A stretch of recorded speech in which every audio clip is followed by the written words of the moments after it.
ETF index mutual funds నేర్చుకుని stock మార్కెట్లో రాణించాలనుకుంటున్నారా? వెంటనే ఈ నెంబర్కి కాల్ చేయండి.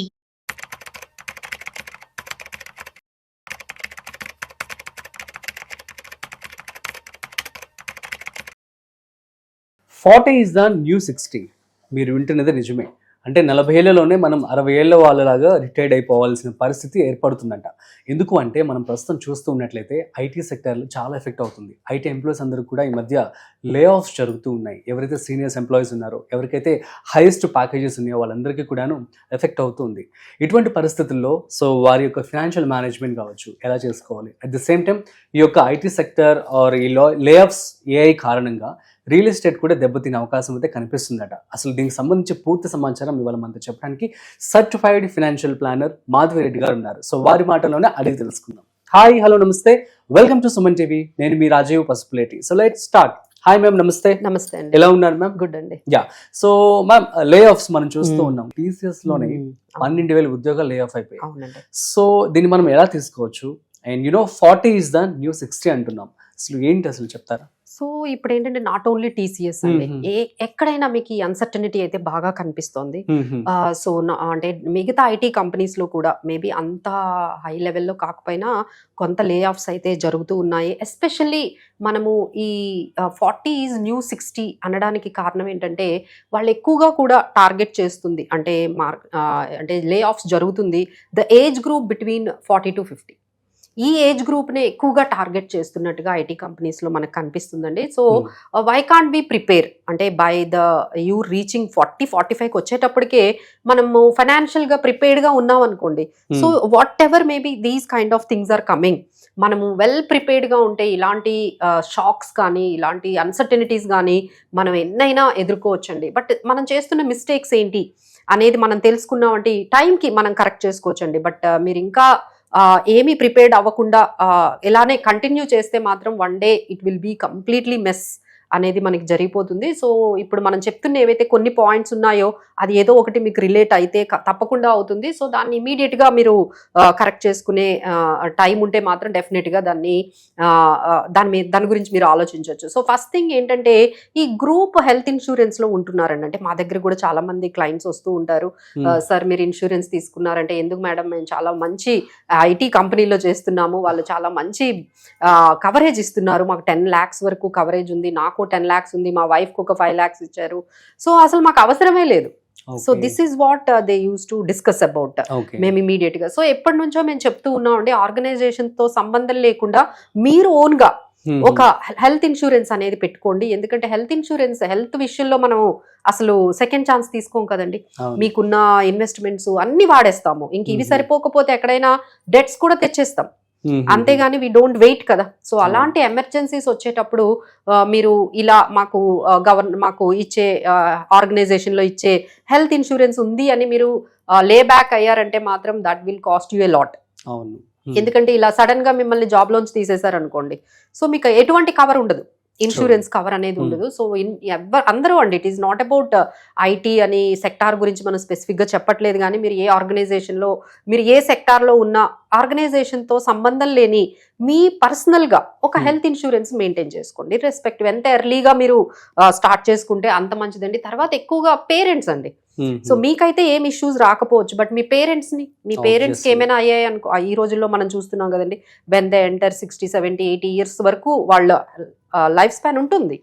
సో 80 years వరకు మీ పేరెంట్స్ని మిమ్మల్ని మీ మీద డిపెండెంట్గా అట్లీస్ట్ హెల్త్ గురించి అయినా వాళ్ళ కాస్ట్ అంతా కూడా మనం భరించాలి కదండి. మేబీ లైవ్లీ ఎక్స్పెన్సెస్, వాళ్ళకి ఏదో పెన్షన్ వస్తుంది, వాళ్ళకి ఏదో ఇన్కమ్ వస్తుంది అంటే, మా దగ్గర చాలా మంది క్లయింట్స్ అదే చెప్తారు, మా పేరెంట్స్ మా మీద ఏమి డిపెండెంట్ కాదండి, వాళ్ళకి పెన్షన్ వస్తుంది, వాళ్ళ ఊర్లో చక్కగా సొంత ఇల్లు ఉంది, వాళ్ళ ఇన్కమ్ అయితే వాళ్ళు చేస్తున్నారు. బట్ మెడికల్ ఎమర్జెన్సీస్ వస్తే మీరే చూసుకోవాలి. ఎందుకంటే 5 lakhs అవ్వచ్చు, 10 lakhs అవ్వచ్చు, 20 lakhs అవ్వచ్చు. సో మీరు ఆ మెడికల్ ఎమర్జెన్సీకి ఎంత ప్రిపేర్డ్గా ఉన్నారు. సో ఇవి కొంచెం మీరు ఆలోచించాల్సిందండి. When you come into the 40s అనే ఏజ్కి వచ్చేసిన వెంటనే మీ పేరెంట్స్ కూడా ఆల్మోస్ట్ ఏజింగ్ అవుతూ ఉంటారు, 60, 70s లో ఉంటారు. కాబట్టి వాళ్ళకు కూడా వాళ్ళు హెల్తీగా ఉన్నప్పుడే ఒక హెల్త్ ఇన్సూరెన్స్ తీసేసుకుంటే బెటర్గా ఉంటుందండి, irrespective of keeping on organization. So this is first point. ఇంకోటి ఏంటంటే, ఎక్కడైతే లిక్విడిటీ లేదో దాన్ని మేము పూర్ ప్లానింగ్ అంటాం, పూర్ ఫైనాన్షియల్ ప్లానింగ్. అంటే కొంత లిక్విడిటీ ఉండాలి. లిక్విడిటీ అంటే వీళ్ళు ఎలా చేస్తూ ఉంటారంటే ఎస్పెషల్లీ ఎక్కువగా మనం చూస్తున్న వాళ్ళు ఏంటంటే ప్లాట్స్ లో ఇన్వెస్ట్మెంట్ చేయడము, రియల్ ఎస్టేట్ లో ఇన్వెస్ట్ చేయడము, లేకపోతే హైలీ రిస్క్ ఉన్న స్టాక్స్ లో ఇన్వెస్ట్ చేయడము, ఇలాంటివి జరుగుతున్నప్పుడు ఏమవుతుందంటే ఇమీడియట్ గా ఎమర్జెన్సీగా ఒక 10 lakhs తెమ్మంటే తేలేరండి. మేబీ దే ఆర్ వెరీ వెల్దీగా ఉంటారు, బట్ ఏంటంటే ఇమ్మీడియట్ గా 10 lakhs తీసుకురమ్మంటే తీసుకురాలేరు. ఎందుకంటే అక్కడ రియల్ ఎస్టేట్ లో మీకు అంత ఈజీ కాదండి 2-3 days లో మీరు అమౌంట్ తీసుకురావడం. లిక్విడిటీ అంటే ఏంటంటే మనకి అవసరమైనప్పుడు వన్ డేలో వితౌట్ ఎనీ లాస్ తెచ్చుకోగలగాలి. వితౌట్ ఎనీ లాస్ మనం ఎప్పుడైతే అమౌంట్ తెచ్చుకోగలుగుతున్నామో అప్పుడే మీరు ఫైనాన్షియల్ గా బెటర్ అనేది ప్రిపేర్డ్నెస్ అనేది కనిపిస్తుందండి. సో ఇక్కడ చాలా మందికి చాలా అన్ని రకాల వెల్తులు ఉంటున్నాయి, కానీ బట్ దేంట్లో కూడా లిక్విడిటీ ఉండట్లేదు సడన్ గా. ఇప్పుడు ఎగ్జాంపుల్ మీకు ఇన్సూరెన్స్ పాలసీస్ ఉండొచ్చు, అక్కడ నుంచి మనీ వస్తుందా? రాదు. అలానే మీకు ప్లాట్స్ ఉంటాయి, అక్కడ నుంచి మనీ వస్తుందా? రాదు. బట్ అన్ని ఉంటాయి మీ దగ్గర ఇన్సూరెన్స్ పాలసీలు ఉంటాయి, మీ దగ్గర రియల్ ఎస్టేట్ లో ఉంటారు, తర్వాత మీకు స్టాక్స్. ఇప్పుడు చూడండి మార్కెట్ ఎంత క్రాష్ అవుతుందో, ఈ టైంలో లాస్ బుక్ చేయగలరా మీరు? చేయలేరు. అప్పుడు ఏమవుతుందంటే ఇవన్నీ కూడా ఏవైతే మీరు లాంగ్ టర్మ్ కి ఆలోచించి మీరు మీ రిటైర్మెంట్ కోసం పెట్టుకున్నారో వాటిని అన్నిటి నుంచి లాస్ లో ఎగ్జిట్ అవ్వాల్సి వస్తుంది. టైం లేదు కదా మీకు. So because you don't have liquidity, you don't have these kind of emergencies ని హ్యాండిల్ చేయగలిగే కెపాసిటీ లేనప్పుడు ఏం చేస్తాం? మన పిల్లల కోసం, మన రిటైర్మెంట్ కోసం పెట్టుకున్నవన్నీ ఇప్పుడు ఎగ్జిట్ చేయాల్సి వస్తుంది with loss. So this is what it is happening అండి. ప్రిపేర్డ్నెస్ లేకపోవడం అంటే ఇది జనరల్ గా వాళ్ళు చేస్తున్న మిస్టేక్ అయితే ఇది బాగా మనకి కనిపిస్తుంది. ఆ తర్వాత ఏంటంటే ఎస్ఐపీస్. ప్రతి ఒక్కరికి 30,000 ఎస్ఐపి, 20,000 ఎస్ఐపి, 50,000 ఎస్ఐపిస్ అయితే స్టార్ట్ చేస్తూ ఉంటారు. బట్ ఏంటంటే వాళ్ళకి టర్మ్ ఇన్సూరెన్స్ ఉండదు. అసలు టర్మ్ ఇన్సూరెన్స్ లేకుండా, హెల్త్ ఇన్సూరెన్స్ లేకుండా, మీకు ఒక ఎమర్జెన్సీ ఫండ్ లేకుండా అసలు ఎస్ఐపీస్ ఎందుకు? ఎందుకంటే ఈ ఎస్ఐపీస్ ఎప్పుడో ఒక రోజు మీరు తీసేస్తారు. ఎందుకంటే ఎమర్జెన్సీ వచ్చిందండి, మీరు ఆగుతారా? ఇమ్మీడియట్ గా మీకు 5 lakhs 10 lakhs ఏదైతే మీరు రిటైర్మెంట్ కోసం పెట్టుకున్నారో, మీ పిల్లల హైయర్ ఎడ్యుకేషన్ పెట్టుకున్నారో, ఎమర్జెన్సీ రాగానే ఏం చేస్తారో, జాబ్ పోయిందండి, ఓ 6 months వరకు మీరు సర్వైవ్ అవ్వాలి కదా. బిల్స్ పే చేయాలి, పిల్లల స్కూల్ ఫీజులు కట్టాలి, ఈఎంఐస్ ఏమైనా ఉంటే పే చేయాలి, ఇవన్నీ ఆగరు కదా. ఇమ్మీడియట్ గా అమౌంట్ అంతా తీసేస్తారు, యూజ్ చేసేస్తూ ఉంటారు. సో దీనివల్ల ఎటువంటి యూజ్ లేదండి.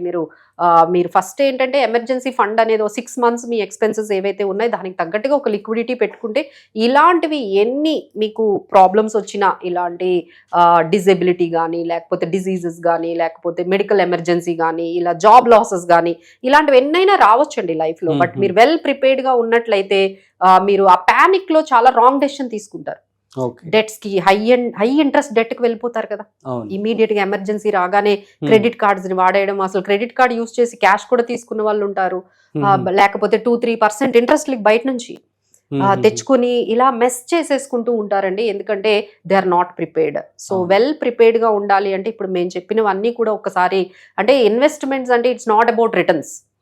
ఇన్వెస్ట్మెంట్స్ అంటే ఓన్లీ రిటర్న్స్ చుట్టూ కాకుండా మనం ఫైనాన్షియల్ గా ఎంత ప్రిపేర్డ్ గా ఉన్నాము, ఎమర్జెన్సీస్ వచ్చినప్పుడు కానీ, ఇలాంటి కంటింజెన్సీస్ వచ్చినప్పుడు మనం ఎంత ప్రిపేర్డ్ గా ఉన్నాము అనేది అయితే ఆలోచించుకోవాలండి.